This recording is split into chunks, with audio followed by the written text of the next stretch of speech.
रात गहरी होने के बाद ससुर जी ने मेरे कमरे का दरवाजा खटखटाया और मुझसे बोले, बहू, मैं बाथरूम में गिर गया था और मेरी कमर में बहुत दर्द हो रहा है। अगर तुम थोड़ी मालिश कर देती तो शायद मुझे थोड़ा आराम मिल जाता।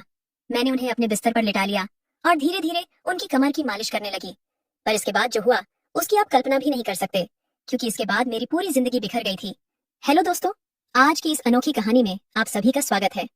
मेरी शादी के 5 महीने बाद ही मेरे पति का देहांत हो गया था और मेरी जिंदगी में ग्रहण लग गया था। मेरे पिताजी ने बड़ी मुश्किल से मेरी शादी करवाई थी, लेकिन 5 महीने के अंदर ही मैं फिर से अपने मायके वापस आ गई थी। मेरे मायके में मेरी माँ नहीं थी। जब मैं 10 साल की थी तभी मेरी माँ का देहांत हो गया था। इसलिए मुझे बहुत डर लगता था कि अगर पिताजी मुझसे कुछ कहेंगे तो मैं किसके आंचल में अपना मुंह छुपाऊंगी। माँ की मौत के बाद पिताजी ने दूसरी शादी कर ली थी और मेरी सौतेली माँ मुझसे बहुत नफरत करती थी, इसलिए मुझे और भी ज्यादा डर लग रहा था। मेरी सौतेली माँ अक्सर मुझे ताने देती थी कि पहले अपनी माँ को खा गई और फिर अपने पति को भी खा गई, अब यहाँ क्या लेने आई है, क्या हमें भी बर्बाद करके छोड़ेगी। ये सब ताने मुझसे बर्दाश्त नहीं होते थे, पर मैं और कर भी क्या सकती थी। मेरी जिंदगी ऐसे ही गुजर रही थी। फिर अचानक एक दिन मेरे ससुर जी हमारे घर आए और उन्होंने मेरे पिताजी से कहा कि वो मुझे फिर से अपने घर ले जाना चाहते हैं। मेरी सौतेली माँ ने तुरंत ही हाँ कर दिया, लेकिन मेरे पिताजी ने कहा, अब आपका बेटा इस दुनिया में नहीं है तो आप मेरी बेटी को क्यों ले जाना चाहते हैं। इस पर मेरी सौतेली माँ ने मेरे पिताजी से बहस करना शुरू कर दी और कहा, इसमें इतना सोचने की क्या बात है। वो अगर कह रहे हैं कि वो प्रिया को ले जाना चाहते हैं तो उन्हें ले जाने दीजिए ना।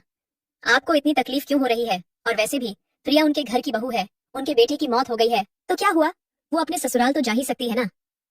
माँ के इस झगड़े के बाद पिताजी ने कहा, अगर मेरी बेटी वहाँ खुश रहेगी तो मुझे कोई दिक्कत नहीं है। प्रिया अगर जाना चाहती है तो आप उसे जरूर ले जा सकते हैं। मेरे ससुर जी ने मेरी तरफ देखा और कहा, चलो कपड़े वगैरह लेकर आओ। मैंने भी सोचा कि यहाँ रहकर सौतेली माँ के ताने सुनने से अच्छा है कि अपने ससुराल जाकर सुकून से रहूं। मैं ससुर जी के साथ वापस ससुराल आ गई थी। यहाँ पहुंचने के बाद मैं अपने कपड़े बदल रही थी कि तभी मेरे ससुर जी मेरे कमरे में आ गए और बोले, बहू, एक कप चाय बना लाओ। मैंने जल्दी से अपने कपड़े ठीक किए और रसोई में जाकर चाय बनाने लगी और चाय बनाकर ससुर जी को दे दी। चाय पीते हुए उन्होंने मुझसे कहा, प्रिया, तुम्हें पता है इस घर में मैं बिल्कुल अकेला हूँ। मेरा बेटा मेरी इकलौती संतान थी और तुम्हारी सास भी गुजर गई है। मैं इसीलिए तुम्हें यहाँ लेकर आया हूँ ताकि मुझे इस घर में अकेला न लगे। मैंने कहा, पिताजी, आप बिल्कुल चिंता मत करें, मैं भी तो आपकी बेटी की तरह हूँ, मैं हमेशा आपके साथ रहूंगी। फिर ससुर बोले, मुझे पता है कि तुम मेरे साथ रहोगी, क्योंकि तुम्हारी सौतेली माँ तुम्हें मायके में कभी शांति से नहीं रहने देगी। इसी तरह दिन गुजर रहे थे और हम दोनों एक दूसरे का सहारा बने हुए थे। 6 महीने बाद एक रात मैं अपने कमरे में सो रही थी कि तभी देर रात किसी ने मेरा दरवाजा खटखटाया। मुझे समझ आ गया था कि ये मेरे ससुर जी ही होंगे, क्योंकि इस घर में हम दोनों के अलावा कोई और नहीं था, और आधी रात को कौन दरवाजा खटखटाएगा। मैंने सोचा कि शायद पिताजी को कुछ जरूरत होगी, तभी देर रात यहाँ आए हैं। दरवाजा खुलते ही मेरे ससुर जी ने मुझे पकड़ लिया और बोले, बहू, मैं बाथरूम में गिर गया था, मुझे बहुत दर्द हो रहा है, अगर तुम थोड़ी मालिश कर दो तो मुझे आराम मिल जाएगा। फिर मैंने उन्हें अपने बिस्तर पर ही लिटा लिया। मैंने उनकी मालिश करना शुरू कर दिया। कुछ देर तक मालिश करने के बाद मैंने नोटिस किया कि ससुर जी मुझे अजीब तरह से घूर रहे थे। ये देख के मैं थोड़ा सहम गई थी। तभी मैं बोली, ससुर जी, क्या हुआ, आपको किस जगह पर ज्यादा चोट लगी है, अगर आप कहो तो मैं डॉक्टर को बुला दूं। इस पर ससुर जी ने कहा कि नहीं बेटा, तुम बस मालिश कर दो, इससे ही आराम मिल रहा है।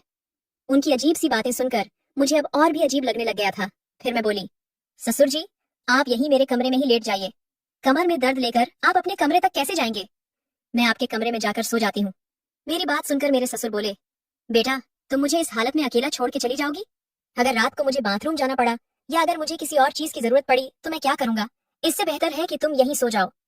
कुछ समय बाद मेरे ससुर उठकर मेरे पास आए और बोले, बहू, मैं तुमसे कुछ कहना चाहता हूँ, अगर तुम मेरी बात मान जाओ तो ही मैं कहूंगा। उनकी इस बात से मेरा दिल और भी ज्यादा बेचैन हो गया था। मैं चिंतित होकर बोली, बोलिए पिताजी। ससुर जी थोड़ा हंसकर बोले, आज की रात मैं तुम्हारे साथ बिताना चाहता हूँ, क्योंकि अब अकेले अकेले अच्छा नहीं लगता है। मेरी पत्नी के मरने के बाद मैंने सोचा था कि फिर से शादी करूंगा, पर जब बेटे की भी मौत हो गई तो फिर मैंने शादी के बारे में सोचा ही नहीं। पर जब से तुम वापस आई हो तब से मैं तुम्हारे प्यार में दीवाना हो चुका हूँ।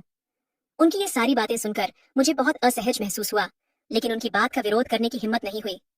मैं अपने कमरे में ही सोफे पर लेट गई, लेकिन मुझे नींद नहीं आ रही थी क्योंकि मुझे बहुत डर लग रहा था। ससुर जी ने मुझसे कहा, बहू, मुझे लगता है मैंने तुमसे कुछ गलत नहीं कहा। मैं चाहता हूँ कि तुम मुझसे शादी कर लो ताकि हमारे रिश्ते को कोई गंदा नाम न दे। तभी मैं हक्का बक्का होकर बोली, ससुर जी, आप ये सब क्या कर रहे हैं, आप मेरे ससुर हो, ससुर का दर्जा पिता के समान होता है, और आप मुझसे शादी की बात कर रहे हो। आप बोलने से पहले एक बार सोच तो लो कि आप क्या क्या बोले जा रहे हो। तभी मेरे ससुर बोले, देखो बहू, मैं मानता हूँ कि मैं कभी तुम्हारा ससुर था, लेकिन तुम्हारे पति को मरे हुए अब 1 साल हो चुका है। जब मेरा बेटा ही नहीं रहा तो हमारे बीच में ससुर और बहू का रिश्ता कहाँ बचा है। मैं भी अकेला हूँ और तुम भी अकेली हो। हम पति पत्नी बनकर जिंदगी भर एक दूसरे का साथ दे सकते हैं। उनकी ये बातें सुनकर मेरा मन विचलित हो गया था। मैं आगे और कुछ भी नहीं बोल पाई। एक और सौतेली माँ के अत्याचार और दूसरी तरफ ससुर जी का ये अजीब व्यवहार। मैं तो इन दोनों के बीच ही फंस गई थी। जैसे तैसे रात बीती और अगली सुबह मैं अपने ससुर जी की बातों पर सोच विचार करने लग गई। ससुर जी का प्रस्ताव मुझे असंभव लग रहा था, लेकिन वास्तविकता मुझे कुछ निर्णय लेने पर मजबूर कर रही थी। फिर मुझे ख्याल आया कि मैं अपने पिताजी से जाकर बात करती हूँ। लेकिन ये सब बातें अपने खुद के पापा से करने की हिम्मत मुझ में नहीं हुई, क्योंकि मुझे पता था कि पिताजी से बात करने के बाद मेरी जिंदगी में और भी नई समस्याएं आ सकती हैं। इसलिए मैं उनके पास नहीं गई। एक दिन ऐसे ही शाम को फिर से मेरे ससुर जी ने मुझसे कहा, बहू, मैंने तुमसे कुछ गलत नहीं चाहा। मैं बस इतना चाहता हूँ कि तुम हम दोनों के सूने जीवन में खुशियां भर दो। मैं अकेले नहीं रह सकता और तुम भी कब तक अकेले रहोगी। तुम्हें भी तो पति की जरूरत सताती होगी। ससुर जी के मुंह से फिर से ये सब बातें सुनकर मैं तो अंदर से कांपने लगी थी और आगे कुछ बोल ही नहीं पाई। समय धीरे धीरे बीतता चला जा रहा था और ऐसे ही धीरे धीरे मेरे और ससुर जी के बीच एक अजीब सा संबंध बनता चला जा रहा था। पति की मौत के बाद मैंने सोचा था कि अब मैं इस दुनिया में बिल्कुल अकेली हो गई हूँ, लेकिन मेरे ससुर जी ने मेरे प्रति जो भावनाएं जाहिर की थी, उन्होंने मेरे जीवन को एक नई दिशा में मोड़ दिया। उनके शब्दों ने मुझे भीतर तक झकझोर कर रख दिया था। जब भी मैं सोने जाती थी तो उनकी कही हुई बातें मुझे परेशान करती थीं।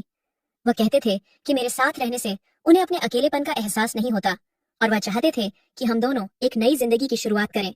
उस रात की बातचीत के बाद मैंने खुद को बहुत असमंजस में पाया। मेरे मन में कई सवाल उठ रहे थे कि क्या ये करना सही होगा, क्या यह समाज के नियमों के खिलाफ नहीं जाएगा। लोग क्या कहेंगे कि पति के मरने के बाद अपने ही ससुर से शादी कर ली। लेकिन कहीं न कहीं मेरे दिल में ये बात भी थी कि शायद सच में मेरे ससुर अकेलेपन से जूझ रहे हैं। मैंने बहुत सोच विचार के बाद उनसे बात करने का फैसला किया। एक रात मैंने ससुर जी के दरवाजे की कुंडी खटखटाई। उन्होंने दरवाजा खोला और मुझे देखकर थोड़ा हैरान हुए। मैं उनके कमरे में गई और बोली, ससुर जी, मैं आपसे एक बहुत जरूरी बात करना चाहती हूँ। उन्होंने मुझे बैठने के लिए बोला और बड़ी गंभीरता से पूछा, क्या हुआ बहू, तुम इतनी रात गए क्यों आई हो। मैं थोड़ी हिम्मत जुटाते हुए बोली, ससुर जी, मैंने आपके प्रस्ताव के बारे में बहुत सोचा है। मैं समझती हूँ कि आप अकेलेपन से जूझ रहे हैं और एक साथी की जरूरत महसूस कर रहे हैं, लेकिन इस रिश्ते के लिए मेरी एक शर्त है कि हमारे बीच हमेशा प्यार और सम्मान का रिश्ता रहेगा। आप मुझे बेटी की तरह सम्मान देंगे और मैं आपको पिता की तरह आदर दूंगी। क्या आपको मेरी शर्त मंजूर है। उन्होंने मेरी बात को ध्यान से सुना और फिर कहा, मुझे तुम्हारी शर्त मंजूर है। मैं इस प्यार और सम्मान को हमेशा बनाए रखूंगा। उनकी यह बात सुनकर मेरे दिल का बोझ थोड़ा हल्का हो गया था। फिर कुछ दिनों के बाद हमने एक छोटे से समारोह में शादी कर ली। ये शादी समाज की नजर में असामान्य थी, लेकिन हमने अपनी स्थिति को स्वीकार कर लिया था। शादी के बाद के दिन मेरे लिए बेहद चुनौतीपूर्ण रहे। गांव ने लोगों ने तरह तरह की बातें करना शुरू कर दिया था। रिश्तेदारों ने भी हमसे दूरी बना ली थी, लेकिन हमने इन सब की परवाह किए बिना अपने जीवन में आगे बढ़ने का फैसला किया। हमारे रिश्ते में धीरे धीरे प्यार और समझ बढ़ने लगी थी।